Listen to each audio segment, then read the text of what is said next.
Good old Rainmakers and a rock and roll hit from not so long ago called Downstream. If you just joined us for a Thursday morning, you're more than welcome. It's Frank Mitchell standing in, sitting in, or whatever for John Daly. He's getting married this morning. He's getting married in the centre of Belfast. We're going there. A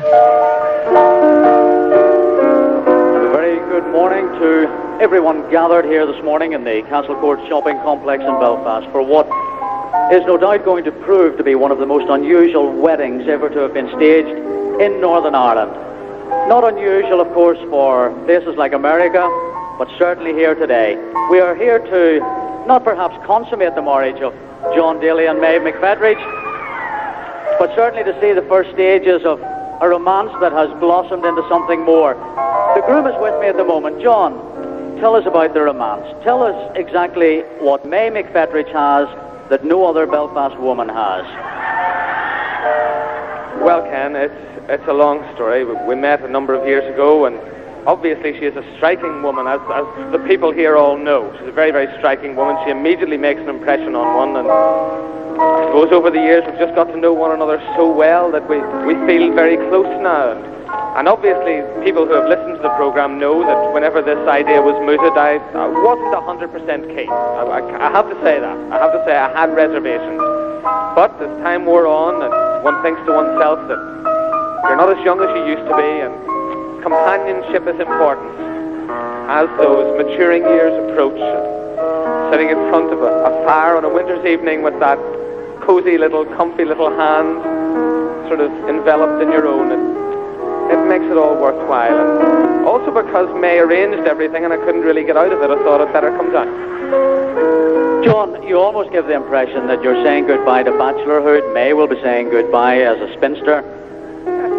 Is it a new life? Is it going to be an interesting life? How do you envisage what comes next? Well, that's an interesting question, Ken. Yes, it obviously is the end of bachelorhood. For May's second time around, of course, she was married to Crusher, who left and went to Liverpool. The best man. Has the best man been jilted at all? Did you have an eye for May at a stage, Richard Young? I don't think I should speak about that, not on a day like this, really, but suffice to say that I'm here to lend support to my good friend John here in his hour of, a very important hour in his life. How much support does John actually need as the day progresses, as we look towards the consummation of what is possibly a very unusual joining of maybe more than hands? Well, possibly as we look towards that bit, he'll need quite a lot, but essentially he's standing free and unsupported at the moment. And as he begins to sag as the ceremony goes on, I shall be there to grab his arm and try and keep him upright until everything passes by. One Ulster man who I think did have an eye for May McFettridge at a time, Dave Boy Macaulay. Dave Boy, have you anything to say to John as he enters his ring as such? No, I'm just really here for, I'm acting like a bouncer. I'm here for backings because if May gets a wee bit obstreperous, I would say John would need a bit of help, and I'm here to pull him out of a tight spot. And I would say, have you ever heard of the homes for battered wives? Well, I said there's a good chance John could possibly go into the home for battered husbands, and I'm here to make sure that none of that happens. Dougie Marshall, what are you here actually to do, Dougie? Are you to watch the death of a bachelor, the birth of a new husband? Well, I suppose really it's a bit of both. Primarily I'm here as an usher, and between the car and this specific point with John Daly, I had a lot of ushering to do, I can assure you. But it's a very emotional experience. As you can see, there are people all around us here today with anticipation on their faces, one or two people with tears in their eyes, apart from the groom.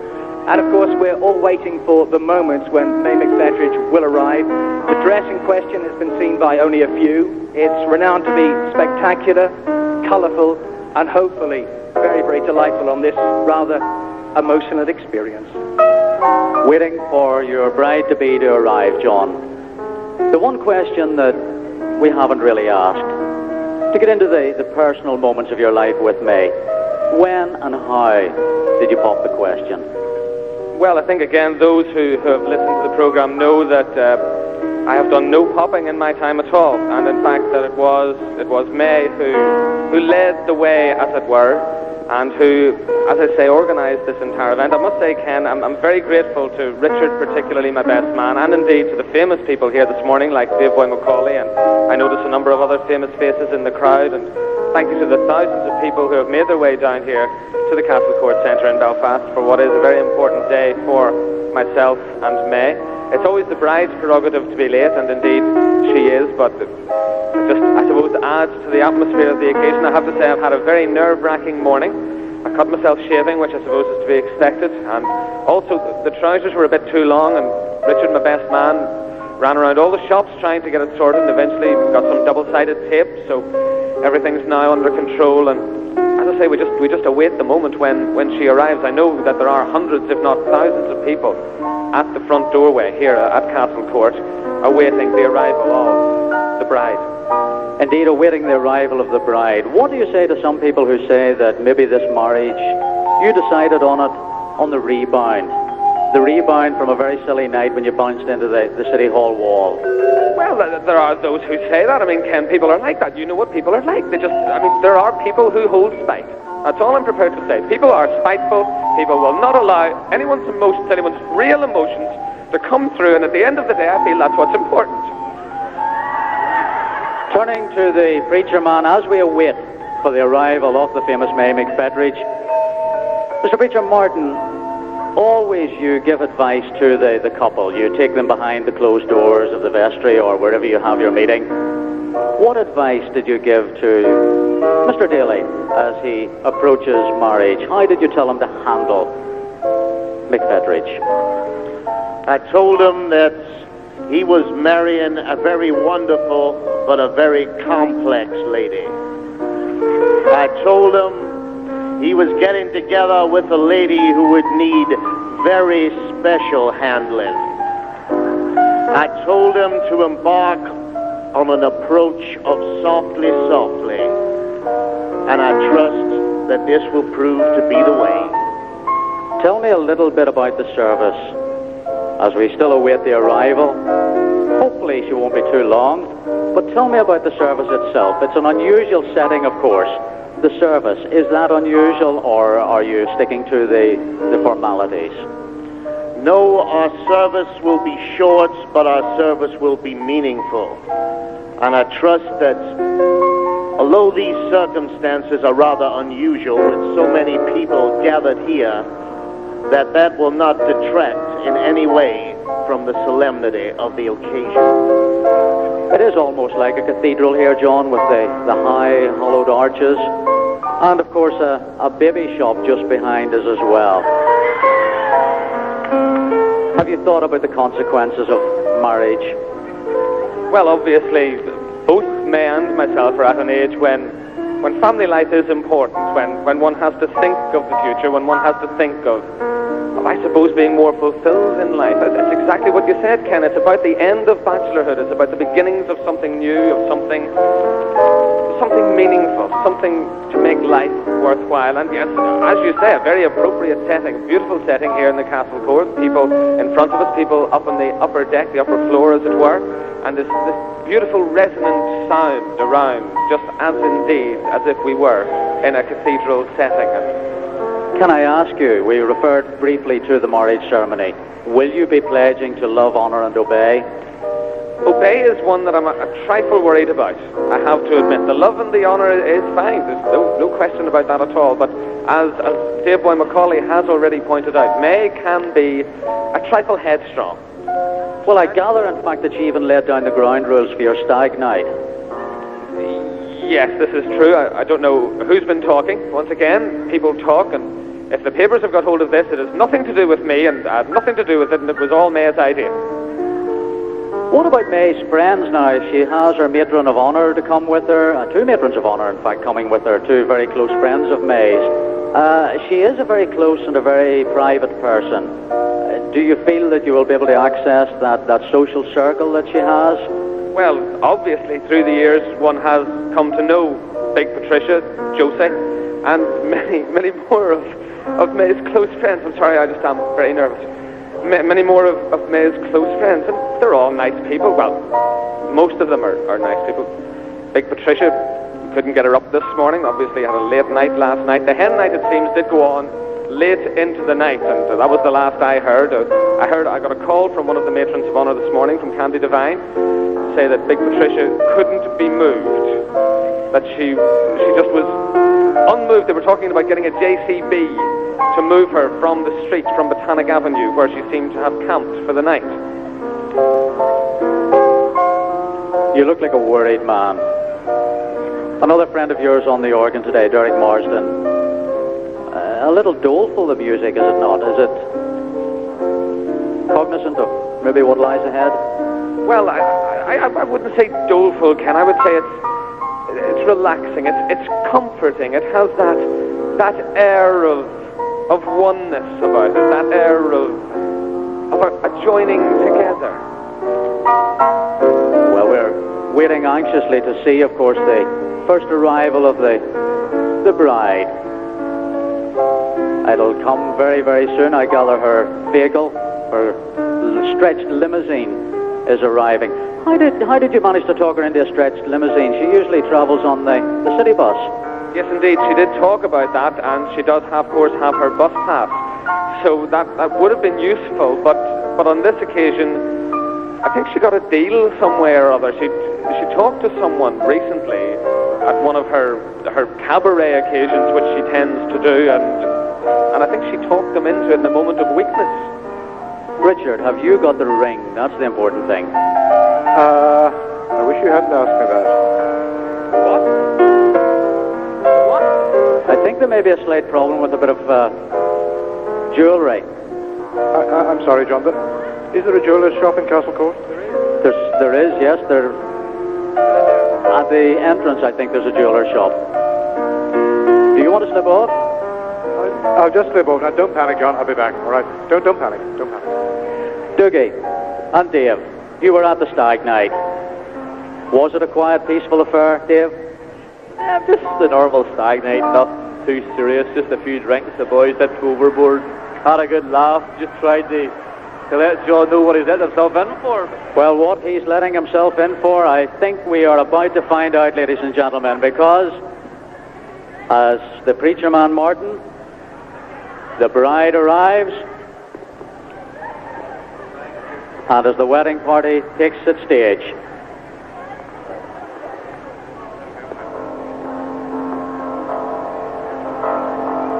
I think the organist has seen something in his mirror. I think we may hear a change in the tones of music shortly. The bride has arrived. Being given away today by Big T and the bridesmaids, the matrons of honor, Candy Devine and Linda Jane.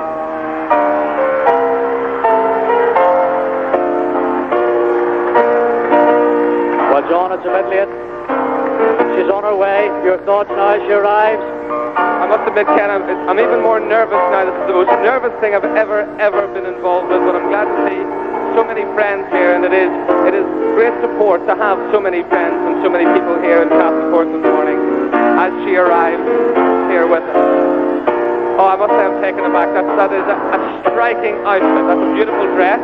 The veil itself is important because it covers her face, and it may well stay that way for some time to come. Well, I think we better move on with the ceremony and not keep John Daly waiting. What about you, Jackie? Come on. Friends, we are gathered here today to join this woman and this man in holy matrimony. This is a very serious and a very solemn occasion. I would ask all of you to bear that in mind as we foregather here today, and I would ask you to treat this occasion with the respect it merits. Thank you. First of all, brothers and sisters, I ask you, do you believe?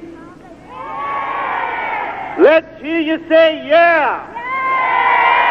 Let me hear you say yeah a second time. We are here, as I say, to join these two dear people together in matrimony today. Marriage is forever. It is a long-term and sacred thing. These people have taken a long time to make up their minds to do this thing that they do today. We wish them well, and we trust that they will have a long and fruitful married life together. Can I ask you, May? Yes. Are you ready to proceed with this ceremony? Don't know, it's just lovely to be here and seeing. Did you get your hair cut or something, son? The hell did you get that cut for? I knew you wanted I wanted it long, you know. Are you ready to proceed? If you turn in your eye, you talking to him.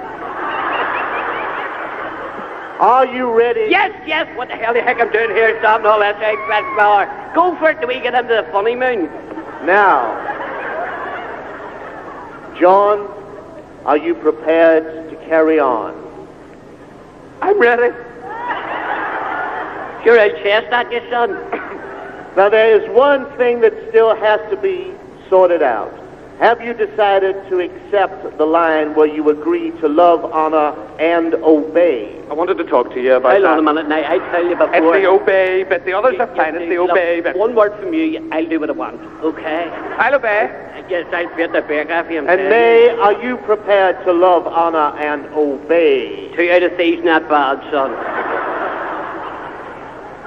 Then we are ready to proceed. You'll do for me. Where's the drink? And all the wee critters up the back there.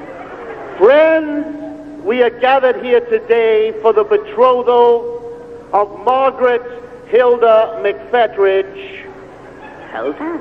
and John Frederick Winston Daly.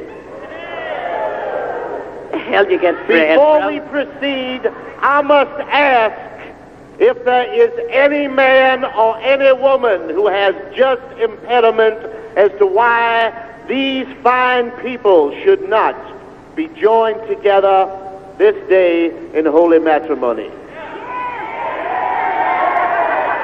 Well, I must ask you to speak now or forever hold your peace. Come forward, sir. Come forward. What is this? What's this? Who is that? That's that big fella, Jim Neely. What's going on here? And my goodness me, they've obviously had a problem down there. That will be in the papers tomorrow. It will be on all news broadcasts tomorrow as well. What did happen at the Castle Court? Did they get married? Did Big Jim Neely or possibly Big Jerry Kelly intervene?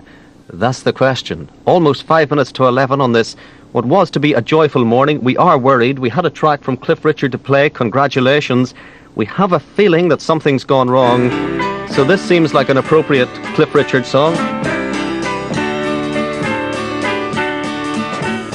When I was young, my father said, son, I have something to say.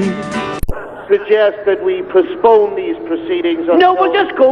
Let's not crush it at the... We've just been told that we might be able to go back, that Preacher Martin may have sorted the problem out. Let's see what's happening. Cliff, hold fire, Cliff. Look. Can I offer counsel here? Look behind you. Can I suggest... It's Crusher. Let's not crush it at the boy McCauley. Oh, it's Safe Boy Macaulay. It's just that he looked like somebody was bait about the business. Bait the children. Can I suggest that we postpone these proceedings until... No, we'll just go for it. The authenticity of this is sorted out. You mean I'm not to be May Daly?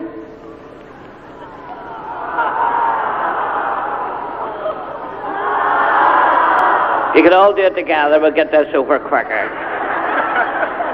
Well, could I keep the dress? Will we go for a session? Well, the reception's booked.